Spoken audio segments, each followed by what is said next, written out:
படம் சூப்பராக இருக்குது, பார்க்கலாம். നല്ല ത്രില്ലിംഗ് ആയിട്ട് നല്ലതായിരുന്നു. സൂപ്പർ പടമായിരുന്നു, ജില്ലായിരുന്നു. படம் சூப்பராக இருக்குது, பார்க்கலாம். ஆ த்ரில்லிங்காக இருந்துச்சு, ஓகே பார்க்கலாம். ஃபேமிலியோட பார்க்கலாம், தனியாக பார்க்கலாம், சூப்பராக இருக்குது.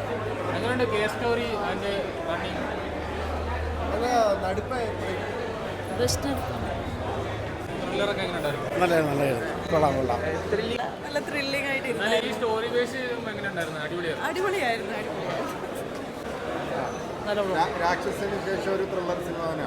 ഇത് നമ്മൾ കണ്ട പോലത്തെ ഒരു സാധനമാണ്, നല്ലതാണ്, കുഴപ്പമില്ല. സൂപ്പർ പടമായിരുന്നു, ജില്ലായിരുന്നു.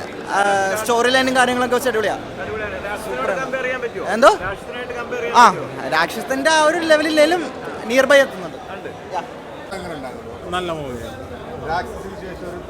അതെ അതെ അതെ അതെ വിഷ്ണു വിശാലായാലും പിന്നെ ശെല്ലുരാഘവൻ സാറായാലും കൊള്ളാം, നല്ലോണം അഭിനയിച്ചു. സ്റ്റോറി ലൈൻ കൊള്ളാം, ഒരു വെറൈറ്റി ത്രില്ലറാണ്. കാരണം എല്ലാ മൂവീസിലും ഇപ്പോൾ ത്രില്ലർ വന്ന പോലെ അല്ല ഇതിപ്പോൾ.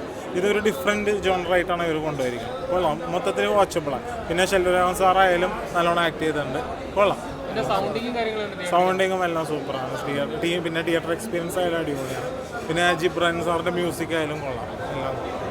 Thank you. പരിപാടിയാണ്, കൊള്ളാം, നൈസായിട്ടുണ്ട്.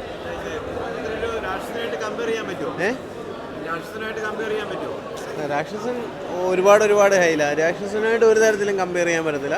ഇത് കൊള്ളാം, ഒരു ത്രില്ലർ മൂവി ആ ഗണത്തിൽപ്പെടുന്നത്. രാക്ഷസനായിട്ടൊന്നും കമ്പയർ ചെയ്യാൻ പറ്റത്തില്ല.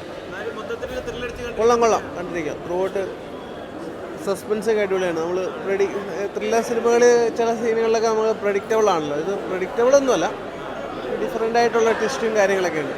കൊള്ളാം, ഒരു അപ്പ് ആൻഡ് ഡൗൺ ഒക്കെ അടിപൊളിയായിട്ട് തന്നെയാണ് നമ്മൾ പ്രതീക്ഷിക്കുന്നത്. അടിപൊളിയാണ്, അടിപൊളി, നല്ലൊരു സൈക്കോ ത്രില്ലറാണ്.